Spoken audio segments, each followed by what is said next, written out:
이 시간 우리에게 주시는 하나님의 말씀 마태복음 2장 1절에서 8절 말씀입니다. 신약 1쪽에 있습니다. 헤로드 왕 때에 예수께서 유대 베들레헴에서 나시매 동방으로부터 박사들이 예루살렘에 이르러 말하되 유대인의 왕으로 나신 이가 어디 계시냐? 우리가 동방에서 그의 별을 보고 그에게 경배하러 왔노라.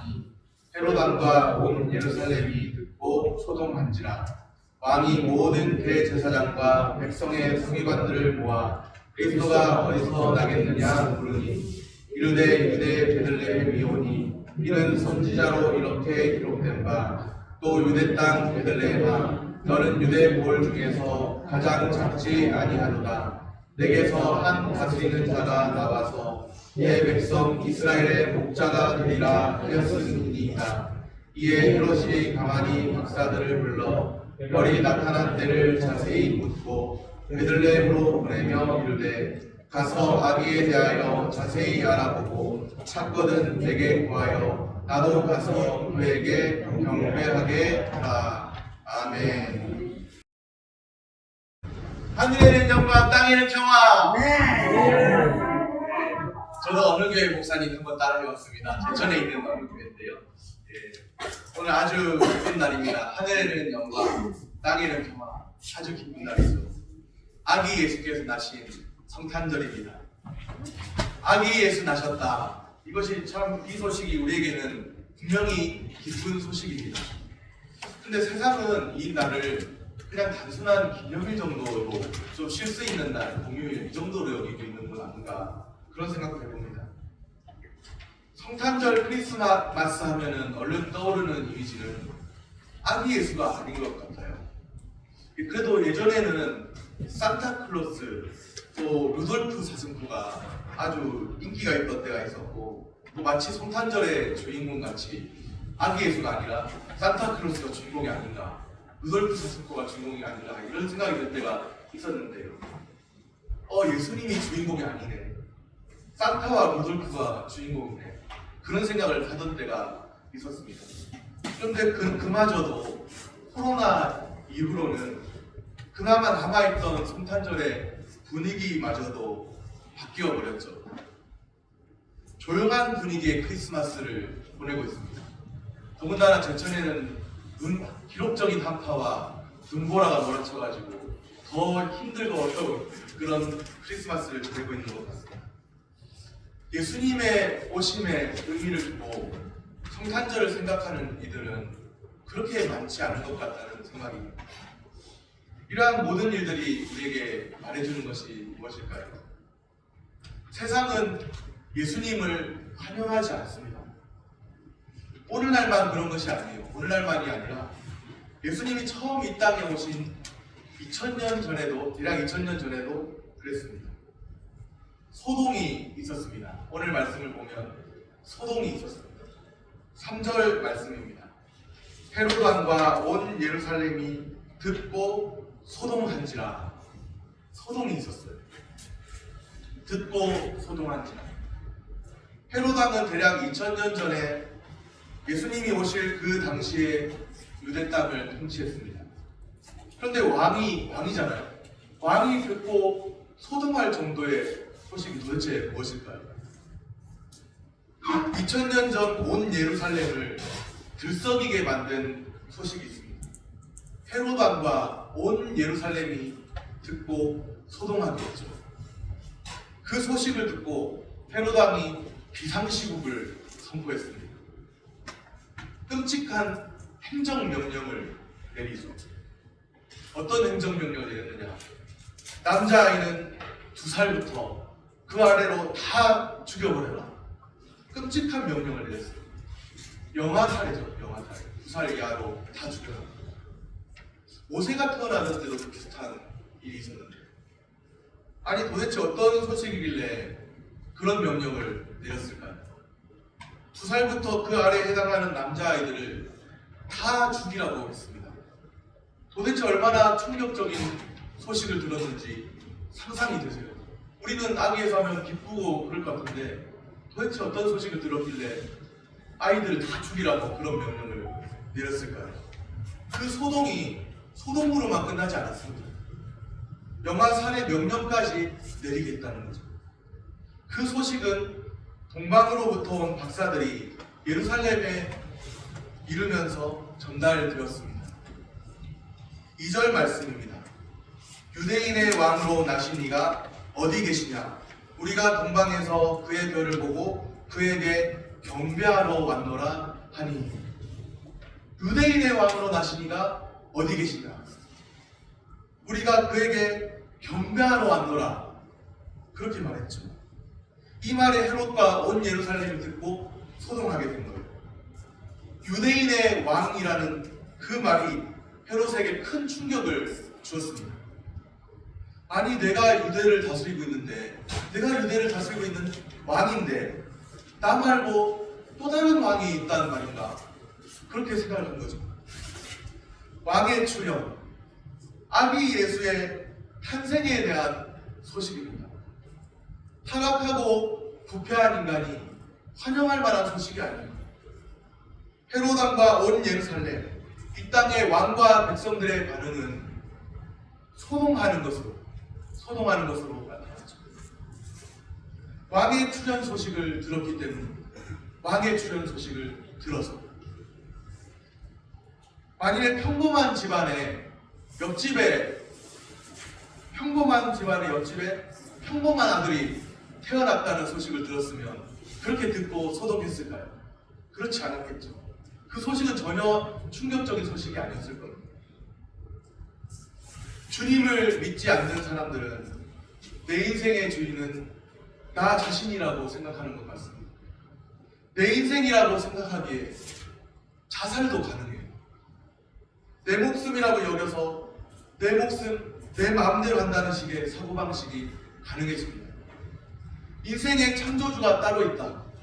나는 창조주의 피조물이고 그분은 창조주 하나님이시고 나의 왕이신 하나님이시고, 이런 마음을 가지고 있으면 자신의 삶을 함부로 하지 못합니다. 내 것이 아닌데 내 마음대로 하겠다, 그런 생각을 하지 못합니다. 그런데 사람들의 마음은 내 것이 아니라는 생각이 없죠. 내 것이라고 여깁니다. 스스로 내 것으로 취합니다. 사람들은 왕의 자리에서, 왕의 보좌에서 내려오기를 주저합니다. 왕이 출현했다는 소식에 소동합니다. 왕으로 탄생한 아기 예수를 찾아서 죽이려 합니다. 내가 왕인데 내 삶의 왕자를 빼앗을 또 다른 왕이 있다고, 그러면서 아기 예수를 찾아 죽이려 합니다. 이것이 이 세상의 실체입니다. 빛이 어둠에 비치는 것을 어둠은 좋아하지 않습니다. 자신들의 행위가 악한 것으로 드러나기 때문이죠. 빛이 어둠에 비치면 어둠이 어둠으로서 드러나기 때문이죠. 그런데 아기 예수의 나심을 기뻐하는 사람들이 있습니다. 왕의 출현을 기다립니다. 왕의 출현을 기뻐하고 있다면 그것은 나로 말미암은 것이 아니죠. 성령님께서 부어주시는 그 은혜로 아기 예수의 탄생, 왕의 출현을 기뻐할 수 있습니다. 아기 예수 왕의 출현 소식을 듣고 두 가지 반응이 있습니다. 두 가지 반응. 하나는 헤롯 왕과 온 예루살렘이 듣고 소동한 것처럼 소동하는 것이죠. 이 땅의 왕과 백성들의 반응은 소동으로 나타났습니다. 다른 하나는 왕의 출현 소식을 듣고 기뻐하는 것입니다. 우리도 아기 예수의 탄생, 왕의 출현 소식을 듣습니다. 마태복음 특별히 왕의 복음이라 불리는 복음서이죠. 아브라함과 다윗의 자손, 예수 그리스도의 세계라, 예수 그리스도의 계보라, 이것이 바로 왕이라는 의미를 담고 있습니다. 아브라함의 자손으로 오시고 다윗의 자손으로 특별히 오시고, 다윗이 원래 왕이었잖아요. 다윗 왕조에 오시리라 예고되었던 메시아, 그분이 왔다는 거죠. 왕이시기 때문에 마태복음 1장에 보면 족보가 나옵니다. 마가복음은 왕의 복음이 아니라 종의 복음이라는 별명이 있는데요. 그러다 보니 거기에는 족보가 없어요. 종의 복음이기 때문에, 고난받는 종의 복음이기 때문에. 그러나 마태복음은 왕의 복음이기 때문에 족보가 있습니다. 아브라함과 다윗의 자손으로 오신 왕이신 예수님, 그 왕의 소식을 우리도 듣습니다. 성탄은 왕이 탄생하신 날입니다. 왕이 출현하신 날입니다. 우리도 아기 예수의 탄생, 왕의 출현 소식을 듣습니다. 왕의 출현이 우리 마음에 어떤 의미로 다가오고 있습니까? 왕의 출현이 우리 마음에 거룩한 탄생이 되어야 합니다. 왕의 출현 소식을 듣고 기쁨으로 충만하시기를 소원합니다. 왕의 출현 소식을 듣고 헤롯 왕이 구체적인 행동을 취했습니다. 4절 말씀입니다. 왕이 모든 대제사장과 백성의 서기관들을 모아 그리스도가 어디서 나겠느냐 물으니, 그리스도가 어디서 나겠느냐, 대제사장 백성의 서기관들을 모아서 물었어요. 선한 의도에서 물은 것이 아니죠. 8절에 보면 헤롯이 동방에서 온 박사들을 불러서 말합니다. 아기에 대하여 자세히 알아보고 찾거든 내게 구하여 나도 가서 그에게 경배하게 하라. 나도 가서 그에게 경배하게 하라. 헤롯 왕이 그렇게 말했잖아요. 그런데 실상은 경배하려고 하는 것이 아니었던 거예요. 속셈이 따로 있죠. 유대인의 왕으로 나셨다고 하는 그 아기를 찾아서 없애려 하는 겁니다. 나도 가서 그에게 경배하게 하라. 그렇게 말했지만 아기 예수를 찾아서 없애려 하는 것이죠. 헤롯이 대제사장, 백성의 서기관들을 모아서 그리스도가 어디서 나겠느냐 그렇게 물었어요.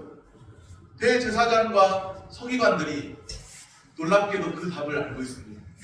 5절, 6절 말씀입니다. 이르되 유대 베들레헴이오니 이는 선지자로 이렇게 기록된 바, 또 유대 땅 베들레헴아 너는 유대 고을 중에서 가장 작지 아니하도다. 내게서 한 다스리는 자가 나와서 내 백성 이스라엘의 목자가 되리라 하였음이니이다. 대제사장 서기관들이 선지자의 말씀을 알고 있습니다. 선지자는 하나님이 보내신 하나님의 말씀을 변하는 사람이잖아요. 그런데 그 하나님의 변자 선지자의 말씀을 대제사장 서기관들이 알고 있습니다. 여기서 서기관들, 율법학자를 말합니다. 대제사장, 율법학자들이 하나님께서 선지자로 하신 말씀을 알고 있다는 거예요. 그런데 이들은 하나님 말씀에 편에 서서 순종하지 않습니다. 헤롯의 편에 서 있어요. 헤롯의 편에 서서 헤롯을 돕고 있죠. 왕이신 예수님을 찾아서 죽이러 가는 헤롯의 편에 서 있죠. 대제사장, 율법학자들은 예수님의 일생에 적대적인 관계가 됩니다. 이러한 사실이 우리에게 주는 교훈이 있습니다. 하나님의 말씀을 지식적으로 알고 있습니다. 그러나 왕의 출현을 기뻐하지 않습니다. 말씀을 지식적으로 알고 있는 사람들이 있죠. 그 지식이 왕의 출현을 기뻐하는 지식이 아닙니다. 그 지식은 그저 지식에 불과한 지식이죠. 두 가지 종류의 지식이 있습니다. 하나는 일반 지식입니다. 다른 하나는 구원 지식입니다. 일반 지식과 구원 지식이 어떻게 다를까요? 일반 지식은 그것이 그저 지식일 뿐입니다. 마음에 영향을 미치지 못합니다. 때로는 고개를 끄덕이기도 해요. 지적으로 동의도 하고, 그렇구나. 고개를 끄덕이기도 합니다.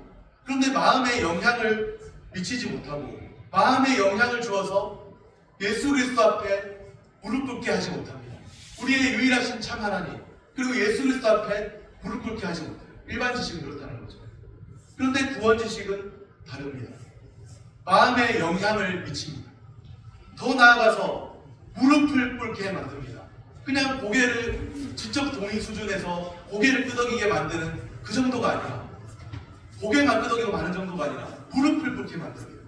마음으로 무릎을 꿇게 한다는 거죠. 그리고 더 나아가서 하나님 앞에 엎드리게 만듭니다. 이런 관점에서 볼 때 대제사장, 율법학자들의 지식이 그저 일반 지식에 불과했습니다. 오늘 우리의 지식은 어떤가요? 아기 예수 나셨다. 다 알고 있고 또 많이 우리가 알고 있어요. 우리가 지식은 많잖아요. 기본적으로 오늘 새벽에도 잠깐 말씀을 나눴는데 기본적으로 믿는 자라면 분명하게 고백해야 될 5가지가 있습니다.